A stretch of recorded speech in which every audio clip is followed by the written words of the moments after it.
लंबे समय का जिनका बहुत अच्छा अभ्यास होता है वो अचानक के पेपर में पास हो जाते हैं। पास होने का अर्थ है स्थिति हिले नहीं, परेशान न हो जाएं, डोलायमान न हो जाएं, खुशी न खो दें।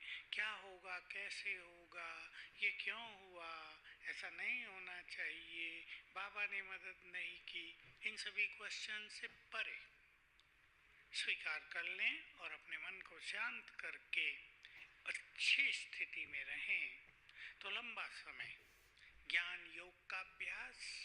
ज्ञान कहने का मेरा अर्थ है ज्ञान की बहुत सारी बातें जो बाबा ने हमें सुनाई हैं, ड्रामा का ज्ञान दिया है और बहुत सारे सूक्ष्म राज हमारे पास हैं। हम उनकी प्रैक्टिस करते रहें, उन्हें जीवन में लाते रहें। बातें सबके पास आती हैं। देखिए, जो आगे बढ़ रहा है उसे बहुत सारे साइड सीन्स को पार करना ही पड़ेगा। जो खड़ा है उसे क्या पार करना है, जो सोया है उसे क्या पार करना है, जो तेज पुरुषार्थी है, जो कुछ महान कार्य करने के लिए घर से निकले हैं, उन्हें अनेक बाधाएं और परीक्षाओं को पार करना ही होगा। हमें इन बातों के लिए तैयार रहना चाहिए। तो बाबा कहा करते थे, अपने से बात करो, परीक्षा बड़ी या मेरी स्थिति बड़ी। परीक्षा क्यों आई ये न सोच के मुझे परीक्षा में फुल मार्क्स लेने हैं, ये विचार करो। तो बहुत अच्छा है शरीरीपन का अभ्यास, ड्रामा परिस्थिति, साक्षी भाव, बाबा के साथ के अनुभव, जो कुछ हो रहा है कल्याणकारी, सब कुछ अच्छा होगा और हमने लंबे काल से अपने को समेट लिया होगा। समेटना, विस्तार बहुतों ने किया हुआ है, बुद्धि फैली हुई है, विस्तार में है, एकाग्र नहीं होती है, उनको कष्ट होगा।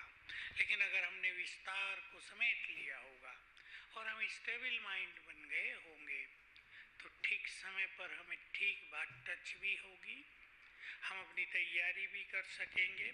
लेकिन असली बात तो यही है कि हमें अपनी स्थिति ऐसी बनानी है कि तैयारी की जरूरत न पड़े, हम सदा ही तैयार हैं। वैसे तो बाबा क्लास में पूछा करते थे, तैयार हो? सब हाथ उठा देते थे, तैयार हैं। मृत्यु के लिए भी सब तैयार नहीं होते हैं। न जाने क्या क्या याद आता है मनुष्य को। घर जाने के लिए तो जब जाना होगा आप तैयार हो ना या ना हो तो जाना ही पड़ेगा, लेकिन हम बहुत सहज भाव से जाएं। कोई मोह, कोई जंजाल, कोई चक्रव्यूह हमें बांधे नहीं, फंसाए नहीं। हमने अपने सारे महान कार्य पूर्ण कर लिए हों, हम निश्चिंत हो गए हों, बिल्कुल तृप्त आत्मा बन गए हों कि भगवान इस धरा पर आए, वो हमें सब कुछ देने आए थे, हमने उनसे सब कुछ ले लिया। ऐसी आत्माएं सहज भाव से जाएंगी, बाकी तो पश्चाताप करते जाएंगी, कोई परेशान होते हुए जाएंगी।